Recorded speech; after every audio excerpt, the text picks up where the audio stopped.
a próxima canção já nos apresenta um Jorginho ali, já, para mim, firme como compositor. Eu gosto de Anídio. Eu gosto muito de Anídio. Gosto muito. Comparado com o Don't Bother Me, é um salto assim, olímpico. Né? Carpado. E olha que eu gosto de Don't Bother Me, mas é porque também entre Don't Bother Me e I Need You tem aquela pérola chamada You Know What You Do, que até 95 ninguém conhecia aquele negócio. Aquilo ali é um rascunho de música. Mas, porra, I Need You é a primeira grande música, né? É a primeira grande música do Jorginho. Eu acho que ele começa a mostrar força já aí ali, do que ele viria a nos entregar em álbuns futuros, né? Eu acho que essa sim é a música mais subestimada do disco. A gente ouve muito pouca gente falar de I Need You. Tem uma versão lindíssima, já que estavam falando de versões, do Boca Livre, que eles tocam sempre ao vivo, quase sempre ao vivo. Cara, olha só, a música é sensacional, né? Maravilhoso. Além de ser uma eu adoro Boca Livre do filme, né? Também. Essa versão realmente do Boca Livre é maravilhosa. E o George, ele começa a entregar muito, né? Assim, eu fico me colocando no lugar do George Martin, falando assim, cara, eu já tenho aqui o Paul e o John. Não vai ter outro aqui no meio, né? Então eu acho que ele não deve nem ter dado muita chance para o George, porque, cara, como é que vai aparecer um terceiro gênio aqui no meio de 4? Como é que vai ter um outro grande compositor aqui? E ele, aos pouquinhos, ele começa a mostrar isso. Eu estava assistindo um documentário no YouTube, agora eu não vou lembrar qual é o nome do canal, depois eu passo para vocês, mas estava falando sobre Help. Eu fui dar uma olhadinha hoje para dar uma aquecidinha, para lembrar algumas coisas, e o George aparece falando exatamente isso, assim, ele tipo, eu vou continuar tentando até ser um bom compositor. Mas eu acho que isso já mostra no I Need You, né? Mas a visão dele sobre ele mesmo acho que não era tão digamos assim, consciente, né? Ele tinha um grande problema, né, cara?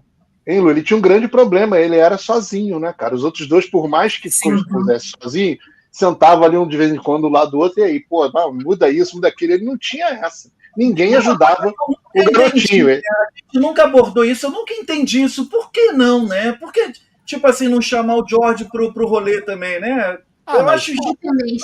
Mas olha só, dizem que, por exemplo, o John teria ajudado o George na composição de Taxman e não levou crédito, mas dizem que sim, né? Mas é aquela coisa. Mas eu digo isso de uma forma geral, assim, tudo bem, Lennon e McCartney era grande dupla, não sei o que. Mas vou chamar o George ali também. Eu acho que o problema devia ser o contrário. No início, o George tinha que chamar os dois, vem cá, me ajuda aqui que eu tô com dificuldade. Porque os caras não iam, bicho. Os caras estavam na deles ali, produzindo uma fábrica absurda, dois LPs e não sei quantos, quando ia perder tempo. Eles não iam parar pra ajudar o cara.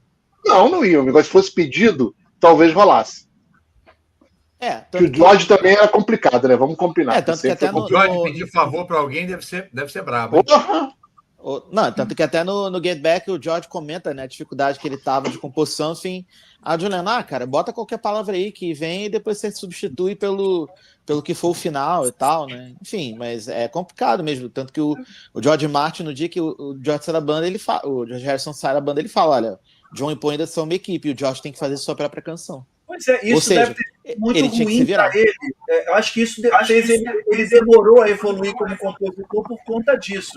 Quer dizer, demorou com muitas aspas, né, cara? Porque os Beatles em 8 anos fizeram coisa que muita carreira aí de 30 anos nunca chegou aos pés, enfim.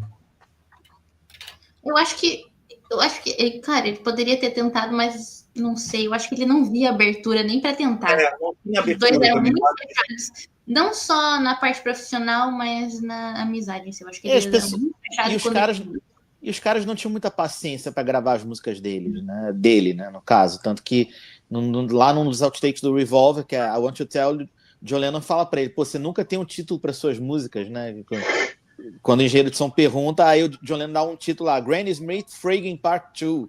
Aí ele fala pro George Harrison, nunca tem um título para suas músicas. Então os caras já não tinham muita paciência para ele, né? Tipo, as músicas do John e do Paul tinham que serem podiam levar, sei lá, 50 takes para serem gravadas, mas o George Harrison, se levasse 10, já era muita coisa. Cara, que é o seguinte, é 1 ano e meio de diferença entre o Paul e o George, 2 anos entre o John e o George. Só que quando você tem 14 anos e o moleque tem 12, você pode ter 50 e o cara ter 48, você continua chamando ele de Paulinho, de Jorginho, de moleque, de não sei o quê, porque é a sua vida inteira. Então, é tipo, eu cresci, mas continua sendo aquele moleque que era quando você conhecia pequeno. Então, a paciência é diferente, cara. A visão é outra mesmo. Mas o Paul podia ter um pouquinho mais de paciência, até porque não era 1 ano e meio, eram 8 meses, até o George até reforça isso no Anthology, sempre foram 8 meses, nunca foi 1 ano e meio. Um era de junho de 42, outro era de fevereiro de 43, eles estudaram juntos, eles eram, né, colegas né, então acho que poderia ter tido talvez um pouco mais de paciência, assim, mas é isso, acho também quando você escolhe um parceiro também, não sei se vocês concordam, quando você tem um parceiro ali, você fixa nele, acho que além da questão da amizade, é isso, parece que é aquilo que, você só produz com ele, o que talvez faltasse a paciência era de realmente ajudá-lo, mesmo que não tivesse crédito na música, ou de deixar, né, mais tempo, faz mais take, vamos resolver essa música, tal. Mas eu acho que é isso, assim, é muita questão da identificação que o Paul e o John tiveram um com o outro e, tipo, dane-se o resto mesmo, assim, e vida que segue, por isso que o George teve esse ressentimento aí para sempre, né?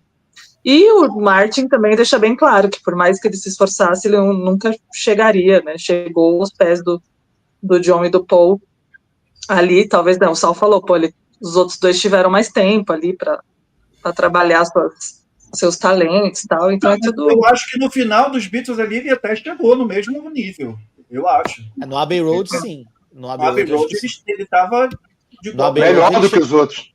No Abbey Road ele chegou ao patamar deles. Só um comentário rápido aqui, gente. Chato das estatísticas. Gente, tem 69 pessoas assistindo a live, só 40 likes. Vamos apertar o dedinho aí no like aí, gente. Só apertar o joinha, galera. Só apertar o joinha, pô. Vamos dar uma força aí. Aquela moral. Quem puder, né, Chico? Vamos subir aí. Como eu falei, eu vou ler as perguntas no final, mas quem quiser fazer a sua pergunta aqui, ser atendida mais rápido, fazer um superchat maroto ali pro Salzinho. Também tem essa. Tá valendo, não fico triste.